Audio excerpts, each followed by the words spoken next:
మన ఊళ్ళో నన్ను దగ్గర రానిస్తారానే ఇంకో అల్లం చెక్కిన అన్నావు కదా ఇంకో తిను ఇంకో గట్ల ముంచుకొని తినకు ఇంకో ఈ చెక్కిని ఇవి అన్ని ఉన్నాయి కదా ఇంకో ఇట్లా కలిపితే ఎర్రగా అవుతుంది అర్థమైందా ఇంకా ఇట్లా కలిపినవా ఎర్రగా అయింది ఇక పుల్లగా కారం ఘాటుకుండా అన్నావు కదా తిను ఇంకో ఈ సాంబారు పోసుకుంటావా సాంబారు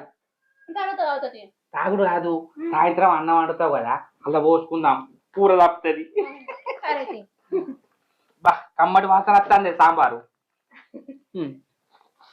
నీ అసంటి పిల్ల ఉండాలి సరే తీయ నీరు నువ్వే తింటానావు కానీ మొగడ మరి పోయి వచ్చినావు 2 పీరియడ్లు తెచ్చినావు నువ్వు ఒక్కటి తినంటానా అనే తిను మా తిను ఏ నాకు అద్దు తిన అట్టిగా అన్న అట్లా టేస్ట్ చూస్తుంది 2 పీరియడ్లు అని తిట్టి తాకుతుంది అంటాను అదే 1 పీరియడ్